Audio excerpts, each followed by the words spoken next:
আজকে আমরা এমন একটা সিনেমার গল্প নিয়ে কথা বলবো যা আপনাকে একেবারে চমকে দেবে। মানে এটা শুরু হয় একটা পারিবারিক ড্রামা হিসেবে, কিন্তু দেখতে দেখতেই এমন একটা মোড় নেয় যে এটা একটা ভয়ঙ্কর জম্বি থ্রিলারে পরিণত হয়। চলুন এই অদ্ভুত সুন্দর গল্পটা একটু ভেঙে দেখা যাক। গল্পের শুরুটা কিন্তু খুবই সাধারণ, খুবই ব্যক্তিগত। এর কেন্দ্রবিন্দুতে আছে শুধু একটা ভাই আর তার বোনের সম্পর্ক। আর এই সম্পর্কটাই বলতে পারেন পুরো গল্পের ইঞ্জিন। আর ঠিক তারপরেই গল্পে এমন একটা টুইস্ট আসে যা সবকিছু ওলটপালট করে দেয়। এই একটা লাইনই ভাইয়ের ওই প্রতিজ্ঞাটাকে এক ভয়ঙ্কর অচেনা দিকে ঠেলে দেয়। তো গল্পের একেবারে শুরুতে মানে প্রথম দিকে আমরা পরিচিত হই আমাদের প্রধান চরিত্র কার্তিকের সাথে। এই যে এত বড় একটা বিপর্যয় সেটা শুরু হওয়ার আগে তার দুনিয়াটা ঠিক কেমন ছিল সেটাই এখন একটু দেখব। দেখুন, কার্তিকের জীবনটা না দুটো ভাগে ভাগ করা। বাইরে সে একজন অসম্ভব সৎ ট্রাফিক পুলিশ, কোনো অন্যায়কে প্রশ্রয় দেয় না। আর ঘরে সে তার ছোট বোনের জন্য একাধারে বাবা এবং মা, কারণ ওদের বাবা মা মারা গেছেন। এই দুটো দায়িত্বই কিন্তু ওর জীবন। এই কথাটা শুনলেই বোঝা যায় কার্তিক কেন কোনো বিয়ের প্রস্তাবে রাজি হচ্ছিল না। ওর কাছে নিজের জন্য একজন স্ত্রী খোঁজার থেকেও বেশি জরুরি ছিল ওর বোনের জন্য একজন ভালো মা খুঁজে বের করা। প্রায়োরিটিটা একদম পরিষ্কার।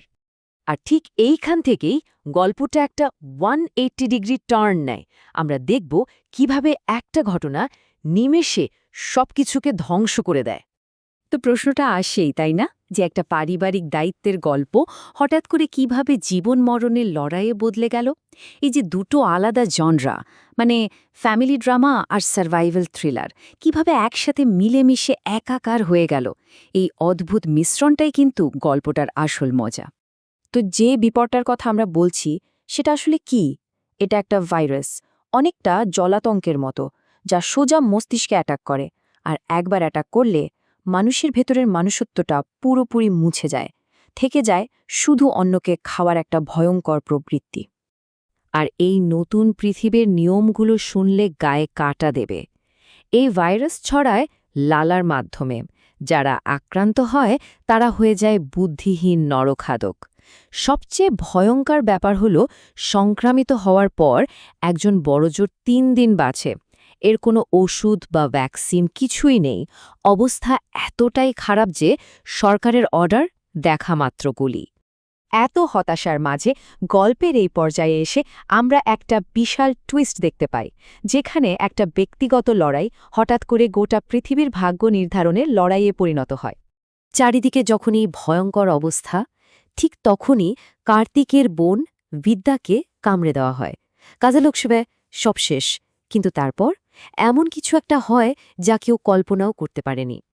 এই সংখ্যাটা দেখুন, ৯০%। ভাবা যায়? বিদ্যার রক্ত পরীক্ষা করে দেখা যায় ওর শরীরের ৯০% ভাইরাস ইনফেকশন। কিন্তু অবাক করার মতো ব্যাপার হলো, ওর মধ্যে কোনো সিমটমই নেই। এটা তো একটা মেডিকেল মিরাকল। তো ডাক্তাররা কি বলছেন? তাদের থিওরি হলো, বিদ্যার শরীর নিজে থেকে এক ধরনের অ্যান্টি পয়জন বা বিষরোধী অ্যান্টিবডি তৈরি করছে, আর এটাই ভাইরাসের সাথে লড়ছে। তার মানে কি দাঁড়ালো? বিদ্যার রক্তই এখন এই ভয়ঙ্কর রোগের একমাত্র সম্ভাব্য ওষুধ, একমাত্র আশা। মানে যে ভাইকে আমরা দেখেছিলাম শুধু তার বোনকে বাঁচানোর জন্য লড়তে, তার সেই মিশনটা হঠাৎ করে মানবতাকে বাঁচানোর মিশনে পরিণত হলো। তার ব্যক্তিগত প্রতিজ্ঞাটা এখন একটা গ্লোবাল দায়িত্ব হয়ে দাঁড়াল। এবার আসি গল্পের একদম শেষ পর্যায়ে, ক্লাইম্যাক্সে। এখানে আমরা দেখব একটা রুদ্ধশ্বাস যাত্রা, আর সেই যাত্রাপথে করা আত্মত্যাগের গল্প, যা এই মিশনটাকে সফল করার জন্য করতেই হতো। তাদের মিশনটা ছিল প্রায় অসম্ভব। প্রথমে লকডাউন করে দেওয়া উটি শহর থেকে বিদ্যা আর সেরা ডাক্তারদের বের করে আনতে হবে। এই পথে তাদের লড়তে হয়েছে অগণিত সংক্রামিত মানুষের পালের সাথে। আর এই লড়াইয়ের মধ্যেই অন্যদের বাঁচাতে গিয়ে কার্তিক নিজেই আক্রান্ত হয়ে যায়।